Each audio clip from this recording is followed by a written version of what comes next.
नमस्कार, मैं हूं अंजलि इस्टवाल और एक बार फिर से हाजिर हूं बस इसी दुआ के साथ, फिट रहे इंडिया। पथरी यानी कि किडनी स्टोन्स, इसके बारे में हमने सभी ने सुना होता है, लेकिन इसके बारे में ज़्यादातर जानकारी कम ही लोगों को होती है। तो चलिए आज हम आपको बताएंगे कि आखिर किडनी स्टोन्स बनते क्यों हैं, उनसे बचा कैसे जा सकता है और इनका इलाज क्या है। कैल्शियम, फास्फोरस, यूरिक एसिड, ये क्रिस्टल्स जब पेशाब के रास्ते में जम जाते हैं और साइज़ में बड़े हो जाते हैं तो वो स्टोन का रूप ले लेते हैं। नॉर्मली 1-2 मिलीमीटर से लेके 1-2 सेंटीमीटर या 5 सेंटीमीटर 6 सेंटीमीटर इतने बड़े भी स्टोन हो सकते हैं। अगर आप पानी की मात्रा कम लेंगे और ये चीज़ें जिनसे ये क्रिस्टल बनते हैं इनकी मात्रा आप ज़्यादा लेंगे तो वो जमना शुरू हो जाएंगे। 5 मिलीमीटर के स्टोन अपने आप निकल जाते हैं। उससे ऊपर के जो स्टोन होते हैं वो कहीं ना कहीं पेशाब के रास्ते में फंस जाते हैं और फिर उनको आगे इलाज की ज़रूरत पड़ती है। या तो वो लेज़र से इलाज होता है या वो ऑपरेशन से होता है, depending on size and location of the stone. Stone सामने आ सकता है 2-3 तरीके से। तेज़ दर्द उठ रहा है पेट में और वो पेट के ज़रिए आगे की तरफ से पेशाब के रास्ते तक जा रहा है या पीठ में जा रहा है तो वो दर्द किडनी स्टोन का हो सकता है। आमतौर पे ये दर्द बहुत सीवियर होता है। दूसरी चीज़ है कि पेशाब में पस पड़ जाए, इन्फेक्शन हो जाए, बुखार आने लगेगा, पेशाब करने में जलन होगी और या फिर आपको पेशाब में ब्लड आना शुरू हो जाए। तो ये कॉमन तरीके हैं जिस तरीके से स्टोन हमारे सामने आते हैं और फिर हमें एक सीटी स्कैन करके देखना पड़ता है कि भाई वो स्टोन कहाँ, कितनी मात्रा में कहाँ फंसे हैं और उनका फिर इलाज करना होता है। इसमें आपको अपना पानी का इंटेक ज़रूर अपटेक करना चाहिए। 4 लीटर के करीब पानी तो ज़रूर पीनी चाहिए। जितना आप वॉश आउट करोगे चीज़ों को उतने वो स्टोन्स जो बहुत छोटे छोटे होते हैं वो निकलने शुरू हो जाएंगे बॉडी से। कैल्शियम की जो सप्लीमेंट्स है आप हमेशा ओवर द काउंटर लेके कभी नहीं करनी चाहिए। कोई डॉक्टर के कंसल्टेशन में या प्रोफेशनल के कंसल्टेशन के हिसाब से ही आपको लेनी चाहिए, क्योंकि कितनी लेनी, कब लेनी, कैसे लेनी ये बहुत ज़रूरी है। ऑक्सैलाइट रिलेटेड फूड को भी अपनी डाइट में थोड़ा सा कम करना चाहिए, जैसे कि ग्रेप्स है, सेलरी है, एस्पैरेगस है। विटामिन सी भी इस दौरान थोड़े से कम करने चाहिए बॉडी में, तो आपकी बी कॉम्प्लेक्स इंक्रीज़ होगा, विटामिन सी और कैल्शियम थोड़ा सा डिक्रीज़ होगा। नॉर्मल खाना खाओ, हल्का खाना खाओ। जहाँ तक हम प्रोटीन की बात करें, प्रोटीन ना डाइट में बहुत ज़्यादा होना चाहिए ना बहुत कम होना चाहिए। तो नॉर्मल खाना खाओ जिसकी प्लेट में दाल हो, सब्ज़ी हो, रोटी हो, चावल हो। सब्जियों में पालक थोड़ा सा कम कर देना चाहिए। डार्क ग्रीन वेजिटेबल्स को थोड़ा सा लिमिट कर देना चाहिए बॉडी में। 2 पत्ते पालक अगर आप रोटी में बना के खा रहे हो एज स्टफ्ड रोटी तो उसमें कोई बुराई नहीं है। नमस्कार। मेडिटेशन क्या चीज़ है और मेडिटेशन के क्या फ़ायदे हैं, आज हम एक मेडिटेशन सीखेंगे जिससे हम अपनी ज़िंदगी की क्षमता और बढ़ा सकते हैं। और इस मेडिटेशन में और बहुत बेनिफिट्स हैं। सबसे पहले कि आपकी जो नॉर्मल ब्रेथ है, जिसको हम सांस लेना और छोड़ना, जो हमारा ऑटोमेटिक एक बॉडी का सिस्टम है, वो अपने आप में चेंज होता है। दूसरा, इस मेडिटेशन से हमारा नर्वस सिस्टम बैलेंस में आता है। डिप्रेशन के लिए ये मेडिटेशन हेल्प करता है। बहुत सिंपल मेडिटेशन है। आपने दोनों हाथ अपने राइट और लेफ़्ट हैंड है जो पैरेलल लेके आने हैं और उसके बाद राइट हैंड जो है आप उसकी मुट्ठी, अपनी चारों फिंगर्स उनको मुट्ठी में बंद करिए और पर थंब को सीधा रखना है।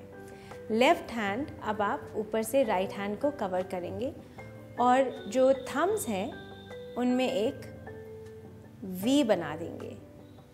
अपना फोकस इस वी पे रखेंगे। थोड़े सेकंड्स के लिए पहले अपना पोस्चर सेटल करना है, अपने शोल्डर्स रिलैक्स करने हैं और जो अपना नेक है उसको हम जालंधर बंद, जो नेक लॉक कहते हैं, चिन थोड़ा सा अंदर लाना है। इधर आपने ब्रेथ का ध्यान देना है और वो ब्रेथ कैसे करनी है। जब आप 5 सेकंड के लिए इनहेल करेंगे धीरे धीरे,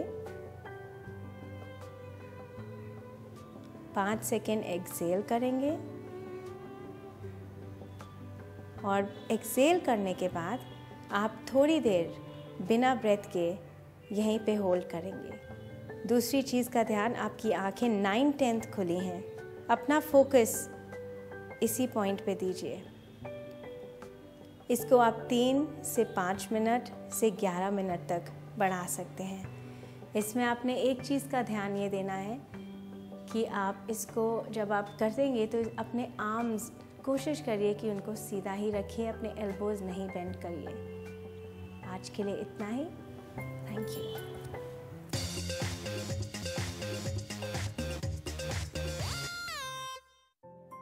नमस्कार। आज हम बात करेंगे एंटी एजिंग के बारे में, यानी कि वो समस्या जो मेरे ख्याल लाखों हज़ारों लोगों को परेशान करती है। और इसके लिए मैं आपको आज बताऊंगी एक इंस्टेंट फेसलिफ्ट जो आप घर पे बड़े आराम से और बहुत ही आसानी से बना सकते हैं। इसके लिए एक बहुत ही खूब एंटी एजिंग ऑयल है जो आमतौर पे हम रोज़ ही अपनी ज़िंदगी में इस्तेमाल कर सकते हैं, एंड वो है आलमंड ऑयल। एजिंग के जो इफ़ेक्ट्स होते हैं वो ज़्यादातर हमारी आइज़ के एरिया पे सबसे पहले दिखने लग जाते हैं। इस एंटी एजिंग ऑयल को या बादाम के तेल को आप सिर्फ स्पॉट करेंगे आइज़ के अराउंड, एंड ऑल्सो स्पॉट करेंगे पूरे फेस पे। हमेशा जब भी आप मसाज करें अपवर्ड स्ट्रोक्स में करा करें, क्योंकि हमें बेसिकली स्किन को लिफ्ट करना है।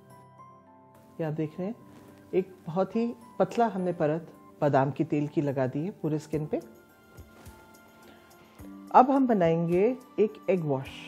इसके लिए आपको चाहिए एक ठंडा एग। इसका वाइट का हिस्सा हम अलग करेंगे। इस वाइट को हमने whip करना है जब तक इसके पीक्स ना बने। इसको आप जब अच्छी तरह फेंक लेंगे एग वाइट को तो ये बिल्कुल झाग की तरह बन जाता है। ये हमने करके रखा हुआ है, मैं आपको दिखाती हूँ। और इसको आपने थोड़ी सी कॉटन में लेके, जो आपने बादाम का तेल स्किन पे लगाया है उसको आप कॉटन पे लेके स्किन पे लगाएंगे। इससे एक बहुत ही ठंडी और सूदिंग फीलिंग आएगी स्किन पे। अभी आप देख रहे हैं कि जो इनकी आइज़ का एरिया है वहाँ पर ये एग वॉश जो है मैं अपर लिड पे भी एंड लोअर लिड पे लगाने जा रही हूँ। मेरी ये सलाह होगी कि जब भी एग वॉश फेस पे लगाया जाए तो बात ना करें, आंखें बंद करके लेट जाए किसी शांत जगह पे, और आप फील कर पाएंगे कि जैसे जैसे ये सूखता जाएगा आपकी त्वचा जो है वो खिंचती जाएगी। ये टाइटनिंग एक्शन जो है इसी के anti ageing properties egg wash देता है। एक त्वचा में चमक देता है जिससे आपके चेहरे पे एकदम इंस्टेंट फेसलिफ्ट महसूस हो जाएगा और आपकी जो त्वचा है वो टाइटन्ड एंड यूथफुल लगने लगेगी।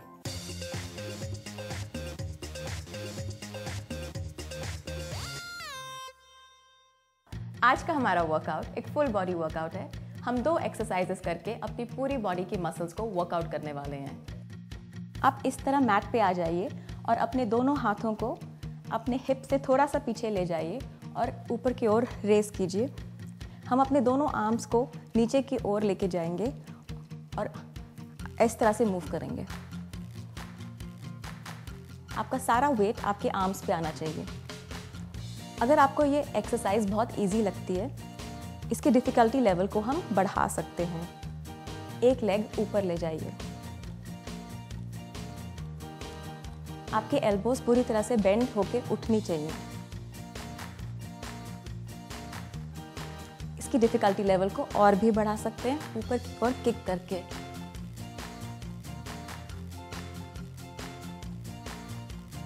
दस से 15 बार इसको रिपीट कीजिए।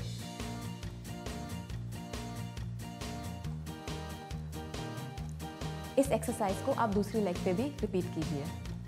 नेक्स्ट एक्सरसाइज एक बैक प्लेटफॉर्म है।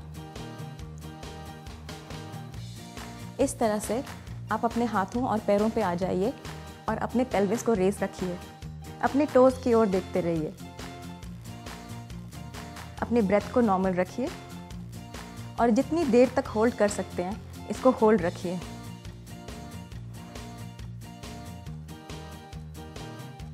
इन दोनों एक्सरसाइजेस से एक फुल बॉडी वर्कआउट हम पा सकते हैं।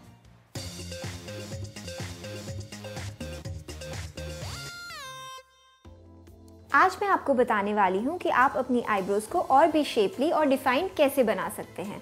आईब्रो पेंसिल्स के बारे में तो आप सभी जानते हैं, लेकिन इसे यूज़ करने से अक्सर हमारी आईब्रोज थोड़ी ज़्यादा आर्टिफिशियल लगती हैं। इसीलिए आज हम कुछ नया सीखने वाले हैं। आईब्रोज को बनाने के लिए हम आज ब्राउन आई शैडो का इस्तेमाल करेंगे, जो कि मैट टेक्सचर की है, यानी उसमें कुछ भी शिमर या ग्लिटर बिल्कुल नहीं है। इसे करने के लिए आपको ब्रश की ज़रूरत पड़ेगी, जिसे कहते हैं एंगुलर ब्रश। ये एक एंगल पे होता है और इसीलिए इसे एंगुलर ब्रश कहा जाता है। ये आसानी से मिल जाता है। इस ब्रश को आई शैडो में हल्का सा डिप करें, प्रोडक्ट पिक करें और अपनी आर्च से शेप करना शुरू करें, कुछ इस तरह, बहुत ही हल्के हाथ से। यही नहीं, कई बार हमारे आईब्रो के हेयर थोड़े लंबे होते हैं या फिर उनकी ग्रोथ नीचे की तरफ होती है, तो उस हेयर को सेट करने के लिए आप ट्रांसपेरेंट मस्कारा यूज़ कर सकते हैं। अपनी आईब्रो को हल्का सा लिफ्ट करते हुए ऊपर की तरफ स्ट्रोक करेंगे ताकि हेयर शेप में आ जाएं। इसी तरह आप दूसरी आईब्रो के लिए करेंगे। ऊपर की तरफ हेयर को कोम करें। आसान था ना? फिट रहे इंडिया में आज इतना ही। आपको हमारा कार्यक्रम कैसा लगा हमें ज़रूर बताएं। साथ ही अगर आप अपनी कोई परेशानी हमें बताना चाहते हैं तो आप हमें ईमेल कर सकते हैं fit@ndtv.com पर। आप हमारे साथ ट्विटर पर भी जुड़ सकते हैं #फिट रहे इंडिया के साथ। फिलहाल हमें इजाज़त दीजिए। नमस्कार।